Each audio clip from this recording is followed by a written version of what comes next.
What's up everybody and welcome back to my channel. I am filming a video all about how to start a successful YouTube channel, tips to help you grow your YouTube channel, and I'm thinking of doing different parts to this series. Maybe I'll do one about monetization, one about how to grow and continue growing a YouTube channel, one just on the basics, on technical things that you need to know before you start. I really want to make this a series because I do feel like it's one of those things where so many people want to be on YouTube, so many people want to start a channel, but they honestly just don't know how to start, or they started and they posted a few videos but they don't know where to go from there. I really hope that this video helps. It's something that I wish that I had when I was starting out. I started my YouTube channel in 2011, so it's been a long time and it has been quite the journey, but it honestly has been the best decision I have ever made, and I am someone that didn't catapult to success.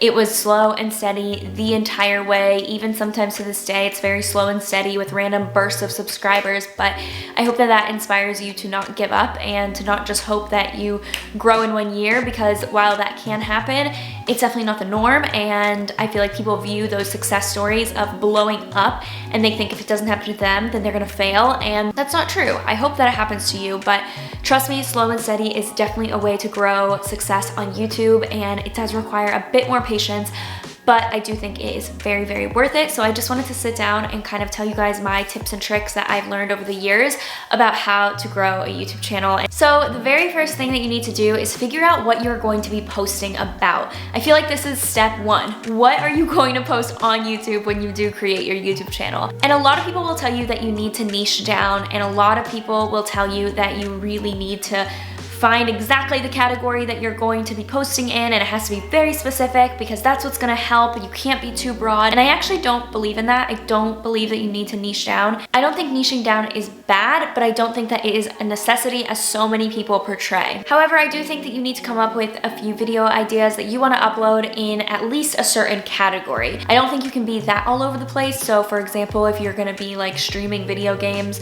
but then also doing beauty and fashion videos, and then also doing calculus tutorials on your channel, that's a little all over the place. Try to stick to one more broad category, but I don't think that you need to be as specific as I'm only gonna focus on Amazon beauty products and that's it. So the first step that I would do is actually write down a list of video ideas that you want to film. Before you stumbled across this video, I'm sure that you had something in you that said, I wanna film YouTube videos on this. So regardless if you think it's gonna do well, regardless if you've watched it before, write down videos that you want to film. It could be vlogs, it could be tutorials, it could be commentary videos, it could be stand-up comedy, whatever that is for you, write that down into a list so that you have it. And I recommend physically writing it down or typing it out, but actually have a list that you can see and that you can read. Then write down some videos that you actually enjoy watching. So not videos that you necessarily want to film, they can be videos that you want to film, but whenever you're on YouTube, what do you watch? What are the titles? What are the types of videos? What do you gravitate towards? And what does the algorithm think that you like? So these two lists are gonna be your starting points. What you want to film and what you like to watch already.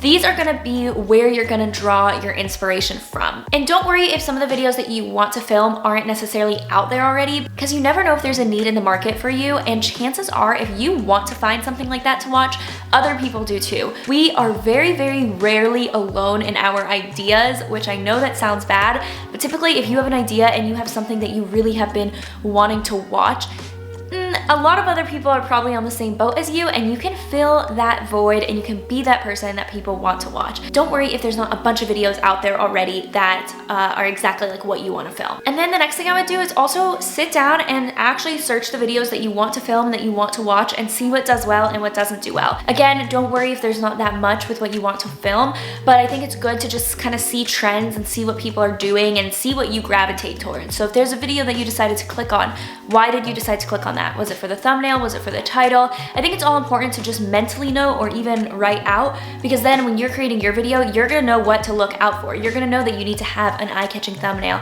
or a really cool title. And I never, ever ever recommend copying and pasting. Please do not copy and paste anyone's title or copy their thumbnail, but draw inspiration and see why some things perform well and why they don't. So I think that's something to note, because a lot of times we get too much in our own head of how are we gonna do this, but if you actually just look at what does well, it becomes so much easier to actually think of something for yourself. And another thing I wanted to note in this category is that you do not need to have a ton of video ideas. You don't need to have the entire year planned out. Start with even 5 videos and that is enough. Number 2 is to commit to consistency. This is something that I cannot stress enough, but it is so important. I would pick a day of the week that you want to upload, and I would do minimum once a week. I like uploading every Tuesdays and Fridays. It's what works for my channel, and it's also what works in my personal life and in my schedule. I think it's really important to set realistic goals. So what day for you works the best in your schedule? Is it maybe Fridays? Is it Mondays? Because then you have the weekend to film and record.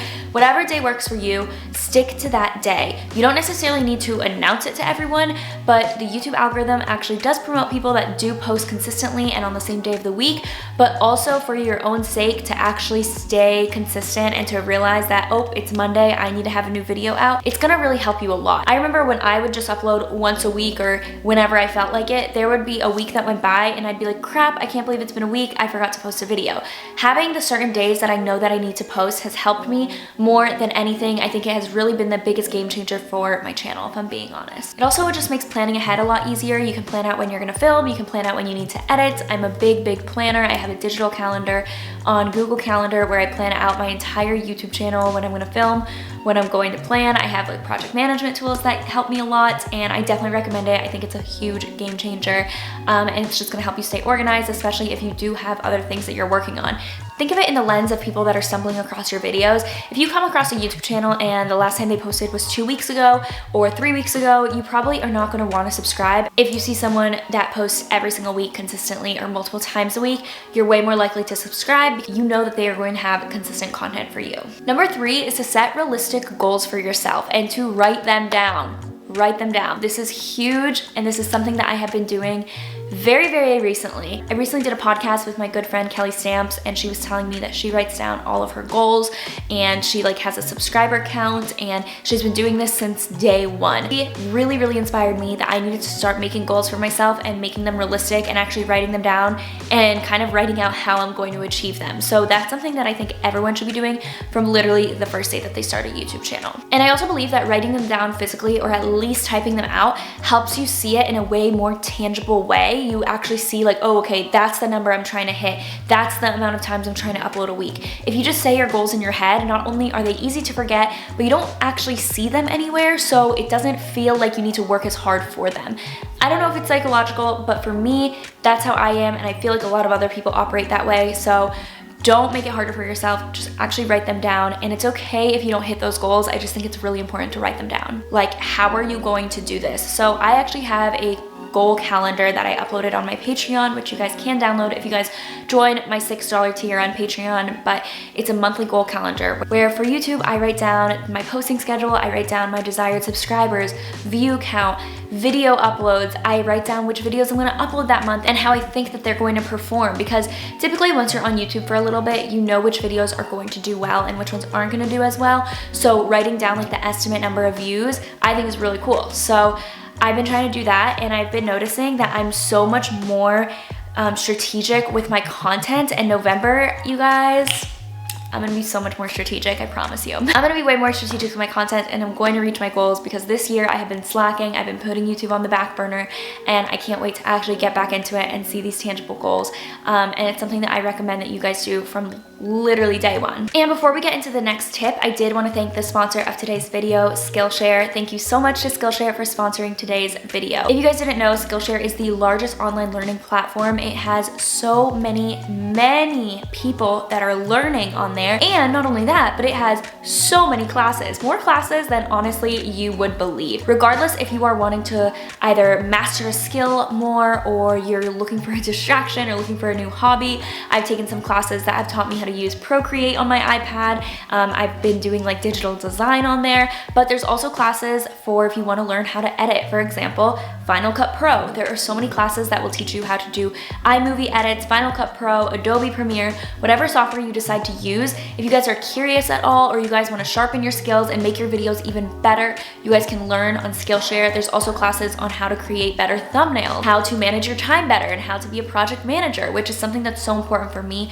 managing a bunch of different things. I personally have been loving classes from Gary Vee. So Gary Vee, if you don't know, is one of the people that I am actually obsessed with, and he is like my role model in the career field that I am in. And so I've taken classes from him on there, which is really cool because it's such a low price. You can actually take classes from all of these industry leaders. You can have class discussions, there's reviews, so you know that if you want to take a class or not. If you guys are one of the first 1,000 people to sign up using my code and using my link down below, then you guys can check out Skillshare down below. But I did just want to thank them for sponsoring today's video. All right, so now the next tip that I wanted to say is not to focus on the numbers so much.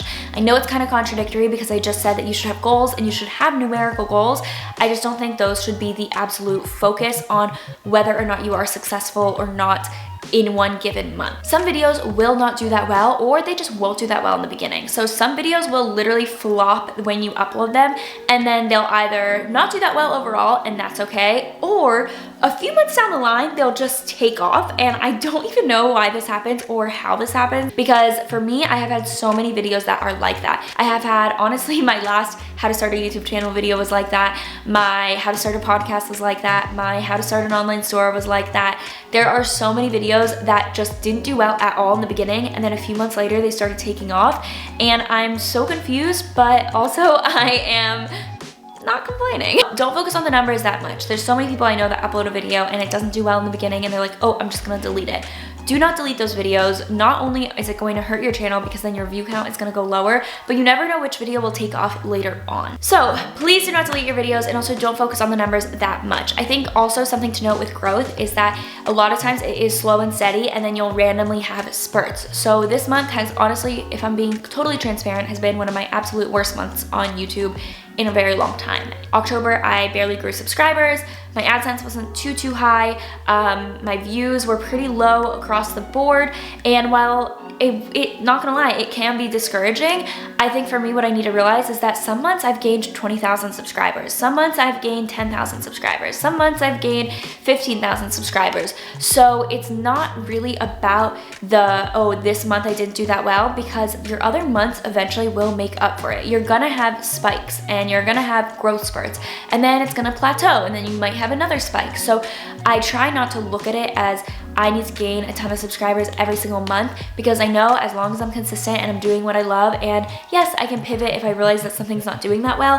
YouTube just goes through like up and down motion, and I don't really understand it, but it happens. And so I just don't want you to be discouraged if one month you might not be doing that well, or if in your first month you're not growing a lot. And of course, you can always learn from the videos that didn't do that well and ask yourself why they didn't do that well, and see a pattern so that you know what does well and what doesn't, and how to really optimize your videos. So what I like looking at is like my thumbnails, which thumbnails have performed better, which titles have performed better. I love going to my analytics and seeing which videos have brought the most subscribers to me. All of those things are really important to look at, and the YouTube analytics tool is amazing because there's so many analytics. So I like looking at that around once a month, so that I don't get too obsessed with it, but so that I know how to do better the following month. And then another thing is to get ideas from popular videos and from comments. So what videos did well on your channel, you can branch off of that. If for some reason a lot of your videos that did well were all fitness videos, branching off of that could be a great way to kind of ride the train of that really popular video and gain subscribers that you know like that type of content from you, but branching off in different ways so they get different variations. Instead of making the same video for the 10th time, instead of doing a fitness video, you can then do a healthy grocery haul, or you can do a workout with me for a week, or you can do a what I eat in a week, or you can even do a vlog that includes grocery shopping and working out, but it also includes other stuff to really get people to see that you are more than just this fitness channel. So all of that type of stuff is stuff that you need to look at. And also in your comments, are you constantly getting questions about what it's like to move for the first time? Or, hey, what is it that you do at your job? Or how did you get into that school? If you're constantly getting those same questions, it's probably worth it to make a video on it, because you already know that you have an audience that is wanting to see that video. And something similar to what I said with when I look at my most popular videos that have brought in subscribers is to create searchable content and not just short-term content. So what I mean by that is these videos that last for a long time. For example, if I deleted all of those how-to videos that flopped in the beginning, I would definitely not be where I am today because those videos had helped me grow so much. So my most popular videos that have brought in like the most subscribers for me are all how-to videos. You might think, oh, they're probably vlogs because you do mainly vlogs, but actually quite the contrary, because that content is long-term. There's no lifespan on that. People are looking up that content all the time. Every month, that's gonna be a popular topic. Every time someone buys an iPad, they might look at my iPad video. Every time someone wants to start an online store, they might find my how to start an online store video. Just remember that YouTube is a search engine. People look up how-to videos all the time. So that content that might not do well in the beginning, but is long-term, is going to do well for your channel. So if you know how to do something or people are asking you a question, that is a video that you wanna create. If you know how to garden well, maybe make a video on that because you never know who it's going to attract. If you also have an iPad or a laptop or a Mac and you use it in a way that is productive and that helps you with school or that helps you with work, make a video on how to use that. If you also have started a business, make a video on how to start a business. If you've created a successful podcast or you've created a successful graphic design Instagram account, create videos for that because that is things that people are searching for, and there's not a ton of videos on that because it's not like everyone is creating that type of content. So you're gonna be the one that pops up. So creating how-to videos, searchable videos, those are gonna be the ones that bring people in. But I do believe that vlogs are what are gonna keep people and let people really know you and create a very, very engaged audience. So I feel like some people always say that you can't do vlogs until you're popular because who's gonna care about your life until they know you? I actually think it's the opposite. I think people need to get to know you to really care about you, so you should show them who you are in your vlogs. So especially if you are trying to create a vlog channel, which I feel like is very similar to my content, I love vlogs because it makes people get to know me for me, and it also just creates a very engaged audience. If all I did was how-to videos, no one would really know who I am. They just use me as a resource.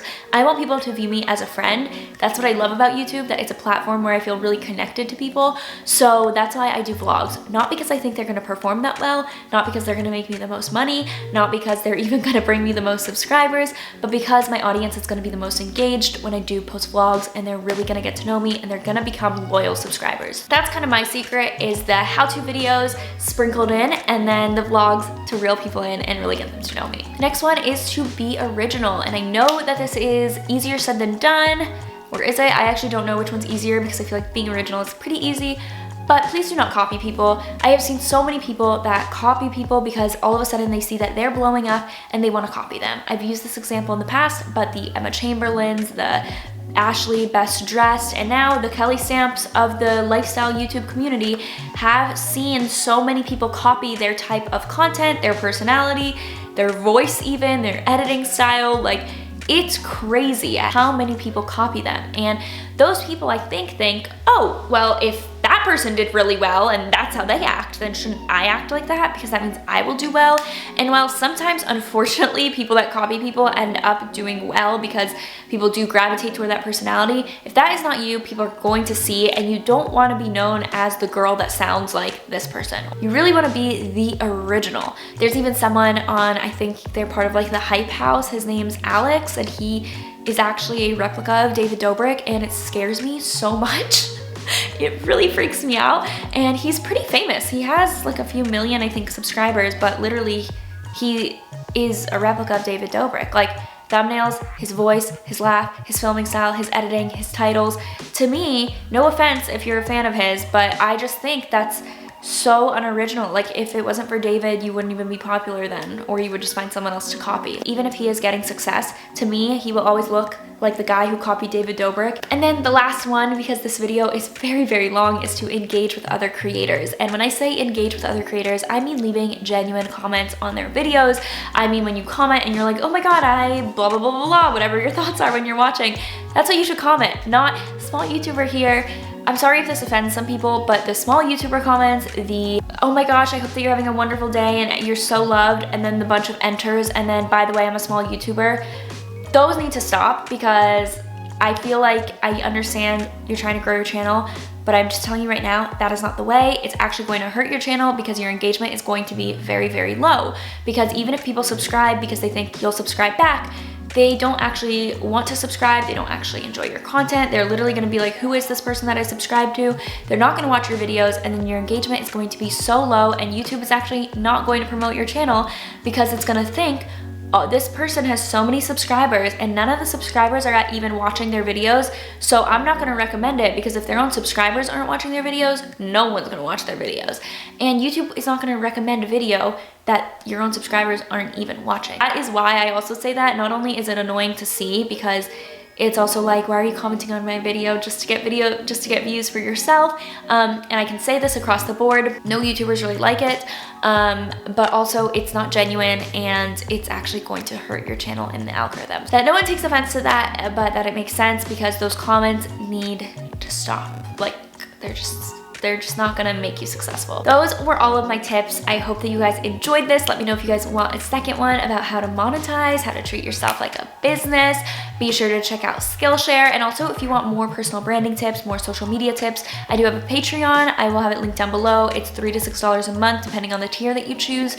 And I post monthly content, and it's exclusive to the Patreon account. And I post a lot of templates. We have a Slack community group where we're all talking on Slack and helping each other out, and it's just like the best community, and I'm honestly so grateful that I have that. I feel like they're just like my friends on there. So if you are a part of it, thank you, but if you guys want to be a part of it, I'll leave it down below so that you guys can check out. Anyways, thank you so much for watching this video, and I'll see you guys in my next one. Bye guys.